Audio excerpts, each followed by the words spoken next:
PM Modi ने देश को महाकाल लोक किया समर्पित। 15 फीट ऊंचे शिवलिंग का अनावरण। हर हर महादेव से गूंजा उज्जैन। शिव भक्ति में डूबे पीएम मोदी। उज्जैन में महाकाल मंदिर में की विशेष पूजा। 3 मिनट तक जप करते हुए ध्यान लगाया। पीएम मोदी ने महाकाल के सामने टेका मत्था। चंदन, मोगरे और गुलाब की माला अर्पित कर जनेऊ चढ़ाया। उज्जैन में 13 दिन पहले ही मनाई गई दिवाली। रोशनी से गुलजार हुई महाकाल की नगरी। पीएम मोदी ने कहा, चारधाम प्रोजेक्ट के जरिए तेजी से हो रहा है विकास। काशी, सोमनाथ, उज्जैन का कायाकल्प हुआ। प्रधानमंत्री ने उज्जैन की धरती से आस्था और अध्यात्म पर बातचीत की। कहा, प्राचीन मूल्यों के साथ आगे बढ़ रहा है भारत। यूपी में बारिश और बाढ़ का कहर जारी है। 18 जिलों के 1300 गांव बाढ़ से प्रभावित हैं। अलग अलग घटनाओं में 6 लोगों की जान गई। गोरखपुर, बलरामपुर, सिद्धार्थनगर, श्रावस्ती, गोंडा, बहराइच बाढ़ से सबसे ज्यादा प्रभावित। लखीमपुर खीरी और बाराबंकी के कई गांव डूबे।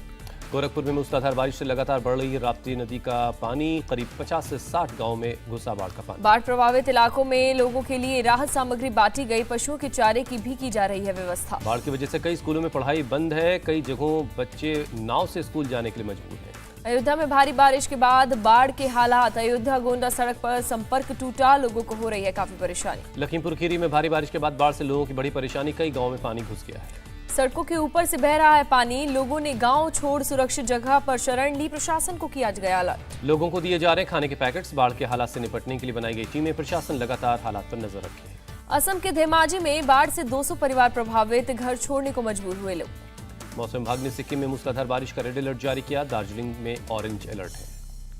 दिल्ली एनसीआर में आज भी हल्की बारिश का अनुमान। बीती रात भी कई इलाकों में हुई भारी बारिश। श्रीनगर समेत जम्मू कश्मीर में कई जगहों पर सीजन की पहली बर्फबारी हुई। मुगल रोड पर ट्रैफिक बंद किया गया। ज्ञानवापी केस में वाराणसी के कोर्ट में आज फिर सुनवाई होगी। याचिका में ज्ञानवापी परिसर में मिले कथित शिवलिंग की पूजा पाठ की मांग की गई है। मुस्लिम पक्ष ने कल कोर्ट में दी थी दलील। अंजुमन इंतजामिया मस्जिद कमेटी ने कहा, मुकदमा सुनवाई के लायक नहीं है। ज्ञानवापी मामले पर कोर्ट ने फैसला सुरक्षित रखा। 14 अक्टूबर को कार्बन डेटिंग पर आएगा फैसला। आज अयोध्या के दौरे पर जाएंगे यूपी के सीएम योगी आदित्यनाथ। रामानुजाचार्य की मूर्ति का करेंगे अनावरण। इलाहाबाद हाईकोर्ट का मुसलमानों में दूसरी शादी को लेकर बड़ी टिप्पणी। कहा, अगर कोई शख्स अपनी पहली पत्नी और बच्चों का ख्याल नहीं रख सकता तो उसे दूसरी शादी करने का अधिकार नहीं। इलाहाबाद हाईकोर्ट ने कुरान का हवाला दिया। दूसरी शादी को तब तक पवित्र नहीं माना जा सकता जब तक कोई शख्स यतीमों के साथ इंसाफ नहीं कर सकता। आज सुबह 11 बजे केंद्रीय कैबिनेट की होगी अहम बैठक। पीएम मोदी करेंगे अध्यक्षता। आज सीसीईए की होगी बैठक। रबी की फसलों की एमएसपी पर हो सकता है कोई फैसला। कांग्रेस अध्यक्ष का चुनाव लड़ रहे मल्लिकार्जुन खड़गे का आरोप। कुछ लोग सोनिया गांधी को बदनाम करने की कोशिश कर रहे। मल्लिकार्जुन खड़गे ने कहा, सोनिया गांधी न तो अध्यक्ष चुनाव में हिस्सा ले रही हैं, न ही वो किसी उम्मीदवार का समर्थन कर रही हैं। कांग्रेस अध्यक्ष पद चुनाव को लेकर शशि थरूर ने जताई आशंका। कई वोटर्स को कुछ नेताओं ने मुझे वोट नहीं देने के निर्देश दिए। शशि थरूर ने कहा, गुप्त मतदान के जरिए मुझे वोट दे सकते हैं। मुझे लोकतंत्र में पूरी आस्था। दिग्विजय सिंह ने लालू यादव को भारत जोड़ो यात्रा में शामिल होने की कही बात। कहा, इससे अच्छा मैसेज आएगा। बीजेपी अध्यक्ष जेपी नड्डा आज गुजरात दौरे पर जाएंगे। मेहसाणा में बहुचारजी मंदिर में पूजा करेंगे। मेहसाणा के साथ द्वारका में भी जनसभा को संबोधित करेंगे। मुंबई में शिव सैनिकों से मिले उद्धव ठाकरे। मशाल लेकर पहुंचे कार्यकर्ताओं से बोले, इसे घर लेकर जाओ। चुनाव निशान मिलने के बाद उद्धव ने शिंदे के खिलाफ शुरू किया ट्विटर वॉर। कहा, ये मशाल अन्याय और गद्दारी को जला देगी। नया चुनाव चिन्ह मिलने के बाद उद्धव गुट ने शहर में लगाए पोस्टर्स। मातोश्री के बाहर भी दिखा पार्टी का नया नाम। शिवसेना के एक नाथ शिंदे ग्रुप को मिला 2 तलवार और 1 ढाल का चुनाव निशान। ढाल तलवार चुनाव चिन्ह मिलने से खुश सीएम एकनाथ शिंदे। कहा, ये छत्रपति शिवाजी की निशानी, इस पर चुनाव लड़ेंगे और जीतेंगे। चुनाव निशान मिलने के बाद शिंदे गुट ने ठाणे में मनाया जश्न। ठाणे के आनंद आश्रम में जुटे कार्यकर्ता। महाराष्ट्र के रायगढ़ में भी शिंदे गुट के कार्यकर्ताओं ने मनाया जश्न। जमकर फोड़े पटाखे। नया निशान मिलने के बाद बोले शिंदे गुट के प्रवक्ता, बाला साहब के विचार को लोगों के बीच लेकर जाना है। अंधेरी विधानसभा उपचुनाव में उद्धव गुट की उम्मीदवार ऋतुजा लटके की उम्मीदवारी मुश्किल में। मुंबई महानगर पालिका में अब तक मंजूर नहीं किया इस्तीफा। विवादित बयान देने पर बीजेपी सांसद प्रवेश वर्मा के खिलाफ एफआईआर दर्ज हुई। एआईएमआईएम के ने गिरफ्तार करने की मांग की। नीतीश कुमार पर गृह मंत्री अमित शाह का हमला। कहा, सत्ता के लिए पाला बदलने वाले कुर्सी पर बैठे हैं। सिताब दियारा पहुंचे अमित शाह। सीएम योगी के साथ मिलकर जयप्रकाश नारायण की प्रतिमा का अनावरण किया। अमित शाह पर सीएम नीतीश का पलटवार। कहा, कोई आए या जाए, इससे हमें कोई फर्क नहीं पड़ता। बिहार में 2 सीटों पर विधानसभा उपचुनाव के लिए महागठबंधन के प्रत्याशियों का ऐलान। दोनों सीट से आरजेडी के उम्मीदवारों को मिला टिकट। बिहार के मोकामा से आरजेडी के पूर्व विधायक अनंत सिंह की पत्नी और गोपालगंज से आरजेडी के मोहन कुमार गुप्ता की टिकट मिली। छत्तीसगढ़ के मुख्यमंत्री भूपेश बघेल ने कहा, बीजेपी सीधे नहीं तो ईडी और आईटी के जरिए लड़ रही है। पंचतत्व में विलीन हुए मुलायम सिंह यादव बेटे अखिलेश यादव ने सैफई में मेला ग्राउंड में मुखर अग्नि दी। राजकीय सम्मान के साथ हुआ मुलायम सिंह यादव का अंतिम संस्कार। राजनाथ सिंह, शरद पवार, खड़गे और ओम बिरला समेत कई बड़े नेता मौजूद रहे। राजनाथ सिंह ने मुलायम सिंह को किया याद, कहा वो धरती से जुड़े नेता थे, उनके जाने से भारतीय राजनीति को बड़ा नुकसान हुआ। लोकसभा स्पीकर ओम बिरला ने कहा मुलायम सिंह ने लंबे वक्त तक सामाजिक और राजनीतिक जीवन में जनता का भरोसा जीता। पीएम मोदी ने शिक्षा और स्वास्थ्य के मामले में गुजरात को नंबर 1 स्टेट बताया, कहा गुजरात का कोई मुकाबला नहीं। पीएम ने कहा गुजरात ने जो सिखाया वो दिल्ली में काम आया। स्वास्थ्य के इसी विजन पर हमने देश को 8 साल में 22 नए एम्स दिए हैं। विदेश मंत्री एस जयशंकर का बयान, चीन के साथ संबंधों में भारत के लिए 2.5 साल बेहद मुश्किल रहे। 50वें सीजीआई होंगे justice Chandrachud. Chief justice UU Lalit ने उनके नाम की सिफारिश की। अनिल देशमुख को बड़ी राहत, सुप्रीम कोर्ट ने जमानत पर रोक से किया इनकार, ईडी की आरजी खारिज। धर्मांतरण कार्यक्रम विवाद में दिल्ली पुलिस ने पूर्व मंत्री राजेंद्र पाल गौतम से पूछताछ की। करीब 4 घंटे की पूछताछ के बाद राजेंद्र पाल गौतम थाने से निकले, लिखित बयान भी लिया।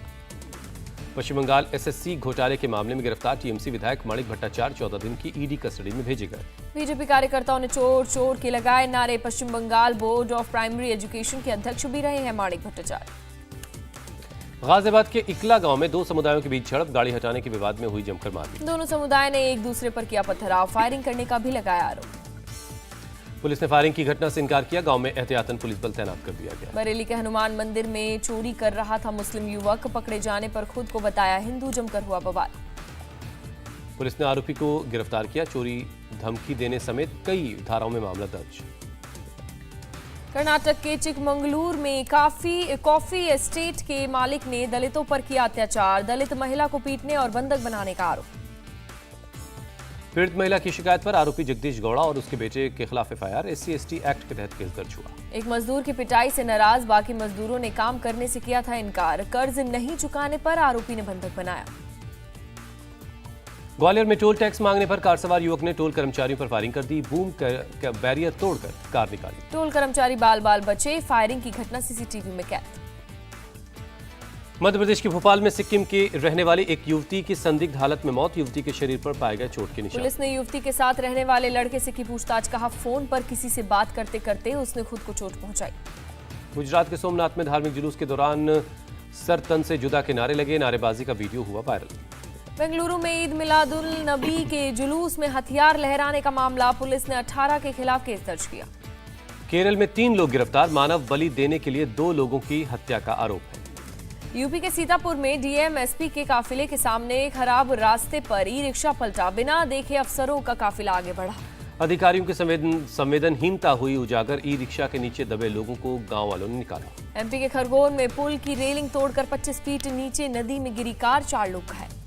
यमुना एक्सप्रेसवे पर सड़क हादसा, यात्रियों से भरी बस गार्डर तोड़कर नीचे गिरी, 1 की मौत। एमपी के गुना में अवैध शराब के अड्डे पर पुलिस की रेड, 1430 लीटर अवैध शराब जब्त। राजस्थान के जयपुर में एक बुजुर्ग महिला के दोनों पैर काटकर कड़ा लूटने वाला आरोपी अरेस्ट हुआ, पुलिस ने आरोपी के पास से कड़े बरामद किए। मुंबई में अंतर्राष्ट्रीय बालिका दिवस के अवसर पर सजाया गया छत्रपति शिवाजी टर्मिनस, गुलाबी रंग की रोशनी से हुआ सराबोर। देश में लगातार घट रही कोरोना मरीजों की तादाद, 24 घंटे में 2424 नए केस मिले। दिल्ली में कोरोना के 97 नए केस आए सामने, राजधानी में एक्टिव केस की संख्या 420 हुई। यूक्रेन के कई शहरों पर रूस के हमले जारी हैं, रूस ने जारी किया वीडियो।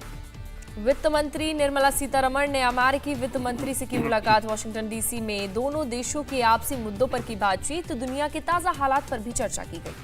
अमेरिका दौरे के दौरान ब्रुकिंग्स इंस्टीट्यूशन के कार्यक्रम में बोली वित्त मंत्री निर्मला सीतारमण, आत्मनिर्भर भारत का मकसद दुनिया से अलग थलग करना नहीं, संरक्षण देना है, बल्कि रोजगार और बेहतर जिंदगी देना इसका मकसद है। IMF ने भारत के GDP का घटाया अनुमान, इस साल विकास दर 6.8% रहने का अनुमान। साउथ अफ्रीका के खिलाफ भारत तीसरा वनडे 7 विकेट से जीता, सीरीज पर 2-1 से कब्जा किया। टीम इंडिया ने 12 साल बाद भारतीय सरमर्जी पर साउथ अफ्रीका के खिलाफ वनडे सीरीज जीती, इससे पहले 2010 में टीम इंडिया ने वनडे सीरीज जीती थी। साउथ अफ्रीका की पूरी टीम 99 रनों पर सिमटी, टीम इंडिया ने 20वें ओवर में जीत दर्ज की। भारत की ओर से शुभमन गिल ने सबसे ज्यादा 49 रन बनाए, अर्धशतक बनाने से चूके श्रेयस अय्यर ने 23 गेंद पर 28 रन बनाए। भारत के लिए सबसे ज्यादा 4 विकेट कुलदीप यादव ने लिए, शाहबाज, सिराज और वाशिंगटन सुंदर को 2-2 विकेट मिला। बेहतरीन गेंदबाजी के लिए मोहम्मद सिराज को मिला प्लेयर ऑफ द मैच का खिताब, Kuldeep Yadav player of the match बने। वनडे सीरीज जीतने के बाद टीम इंडिया ने ड्रेसिंग रूम में जमकर जश्न मनाया। खिलाड़ियों ने जमकर डांस किया। रोजर बिन्नी बन सकते हैं बीसीसीआई के नए प्रेसिडेंट। जय शाह सचिव बने रहेंगे। ऑस्ट्रेलिया में हार्दिक पांड्या ने केक काटकर सेलिब्रेट किया अपना जन्मदिन। बीसीसीआई ने शेयर की तस्वीर। FIFA under 17 women's world cup में अमेरिका ने भारत को हराया 8-0 सीधी शिकस्त। इंडिया टीवी हर वक्त हर जगह डाउनलोड करने के लिए सर्च करें India TV news Google play store या ऐप स्टोर पर।